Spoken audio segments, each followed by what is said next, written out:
धाकड़ खबर, बेखौफ सुबह, बेबाक अंदाज।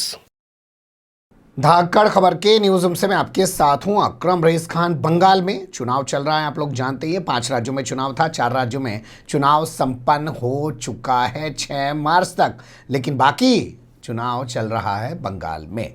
4 चरणों का हो चुका है, 4 चरण बाकी बने हुए हैं। भारतीय जनता पार्टी ने पूरी ताकत झोंक रखी है। भोंपू मीडिया दिखा रहा है कि उनकी रैलियों के अंदर भीड़ जुट रही है। भीड़ तो दिल्ली में भी जुट रही थी। दिल्ली के कड़कड़डूमा में अपनी रैली के दौरान नरेंद्र मोदी ने एक भाषण दिया था। उसमें उन्होंने कहा था, अरे देखो जरा ये लोग जो सीए का विरोध कर रहे हैं, जो लोग एनआरसी का विरोध कर रहे हैं, ये कोई ऐवे ही नहीं कर रहे हैं, ये बाकायदा प्रयोग कर रहे हैं, ये कोई सहयोग नहीं है। तो मैं भी आपके सामने 2 तस्वीरें रखने जा रहा हूं।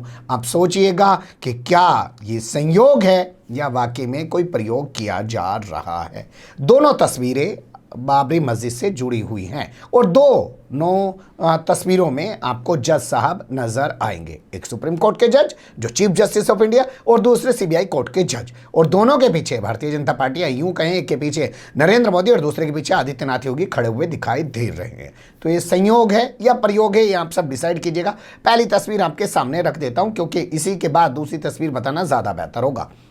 9 नवंबर 2019 को लगातार सुनवाई के बाद चीफ जस्टिस ऑफ इंडिया रहे उस वक्त के रंजन गोगोई ने फैसला सुनाया कि हम मानते हैं कि वहां पे बाबरी मस्जिद थी, हम मानते हैं कि 1949 तक वहां पे नमाज पढ़ी जाती थी, हम मानते हैं कि 1949 पे वहां पे मूर्तियां रखना गलत था, हम मानते हैं बाबरी मस्जिद को तोड़ा जाना गलत था, लेकिन फिर भी हम ये जमीन जो है उन्हीं लोगों को देंगे जिन पे आरोप है मस्जिद को तोड़ने का।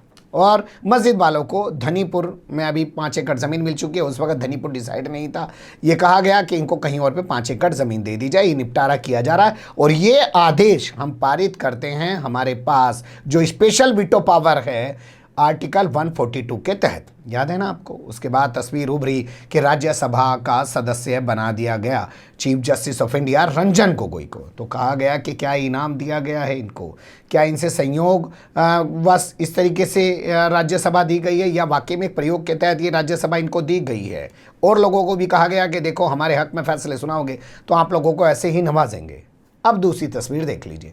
ये तस्वीर है मिस्टर एसके यादव की, यानी कि सुरेंद्र कुमार यादव की। ये जज कहाँ के थे? ये थे लखनऊ के अंदर जो सीबीआई की विशेष अदालत थी उसके जज थे। इन्होंने 30 सितंबर 2020 को वो आखिरी ऐतिहासिक फैसला सुनाया जिसमें इन्होंने कहा कि मानते हैं बाबरी मस्जिद 6 दिसंबर 1992 को तोड़ी गई, दिन के इजालों में तोड़ी गई, लेकिन एक बात बताइए, सबूत कहाँ है? जो आपने वीडियो पेश किए वो नाकाफ़ी हैं, जो आपने गवाह पेश किए वो नाकाफ़ी हैं। इन लोगों ने नहीं तोड़ी है बाबरी मस्जिद, तो ऐਵੇਂ ही अपना आप ही गिर गई। और ये कहते हुए लाल कृष्ण आडवाणी जो देश के पूर्व गृह मंत्री रह चुके हैं और देश के डिप्टी पीएम भी रह चुके हैं, यानी कि वो उप प्रधानमंत्री भी रह चुके हैं अटल बिहारी वाजपेयी सरकार में। इसके अलावा मुरली मनोहर जोशी, उत्तर प्रदेश के पूर्व सीएम कल्याण सिंह, वर्तमान समय में अभी हाल फिलहाल में उनको हटाया गया है राजस्थान के राज्यपाल के चार्ज से। और इसके अलावा उमा भारती जो पूर्व मुख्यमंत्री रह चुकी हैं मध्य प्रदेश की, इन समेत 32 लोगों को बरी कर दिया। जी हाँ, उन्हीं एसके यादव का हाल आपके सामने रखने जा रहा हूँ। उनका पूरा नाम सुरेंद्र कुमार यादव है। आदित्यनाथ योगी सरकार ने फैसला लिया कि इनको उत्तर प्रदेश का उप लोकायुक्त बनाया जाता है, यानी कि डिप्टी लोकायुक्त इनको बना दिया जाता है।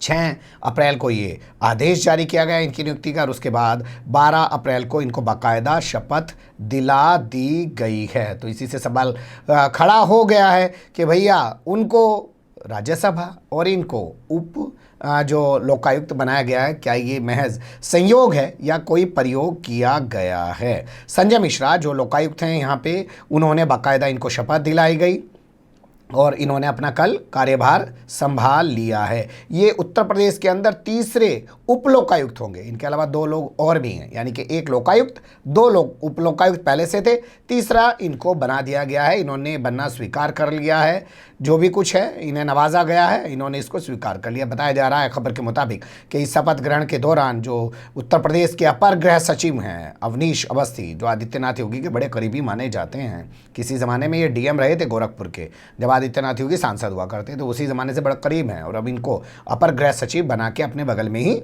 बैठा रखा है। तो ये भी इस प्रोग्राम में मौजूद रहे।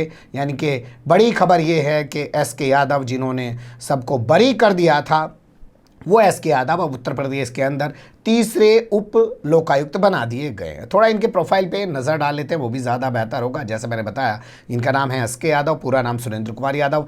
मूल रूप से ये जौनपुर के रहने वाले हैं। वहीं से इन्होंने हाई स्कूल इंटरमीडिएट की पढ़ाई करी। उसके बाद इनकी पढ़ाई जो है वो शिक्षा दीक्षा वो हुई बनारस, यानी कि वाराणसी, यानी कि काशी।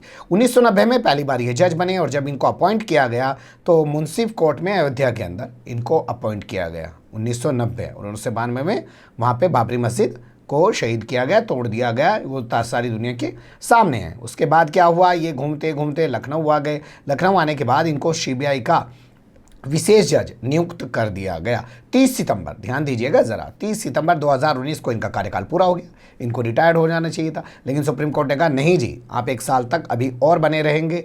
हालांकि 1 साल नहीं कहा था, पहले 3 महीने, फिर 3 महीने, फिर 3 महीने, ऐसे करके टाइम बढ़ाते बढ़ाते बीच में कोरोना भी आ गया, तमाम चीज़ें आ गई, तो इनको एक्सटेंशन दिया गया 1 साल का।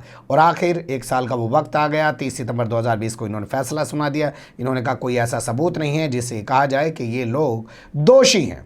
बाबरी मस्जिद तो एवं ही गिर गई, इन लोगों को बरी कर दिया जाता है। इस फैसले को सीबीआई को अपील करना चाहिए था हाईकोर्ट में, उसने अपील नहीं किया। लेकिन उन्होंने अपील नहीं किया लगता है, पर इनको ज़रूर इनाम स्वरूप ये दे दिया गया। लोग ऐसी चर्चा कर रहे हैं और पूछ रहे हैं कि क्या ये महज संयोग है या वाकई में कोई प्रयोग है जो मैसेज देने की कोशिश की जा रही है कि देखो, इस जज को हमने नवाज दिया, उस जज को नवाज दिया, जो पुलिस वाले हमारे लिए काम करेंगे उनको नवाजेंगे, जो अधिकारी हमारे लिए काम करेंगे उनको भी ऐसे ही नवाजेंगे। ये पूरे सिस्टम को एक मैसेज देने की खुलेआम कोशिश की जा रही है, कुछ लोग ऐसा कह रहे हैं।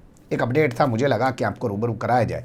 बने रहिएगा धाकड़ खबर के साथ। फिलहाल कमेंट्स के रूप में आप लोग अपनी राय दे सकते हैं, खबर को लाइक कर सकते हैं, चैनल को सब्सक्राइब कर सकते हैं और ज़्यादा से ज़्यादा हमारी खबरों को शेयर कर सकते हैं। फिर ऐसे ही किसी सुलगते हुए और उलझते मुद्दे लेकर मैं आपके सामने हूँगा हाजिर। फिलहाल अभी मुझे दें इजाज़त।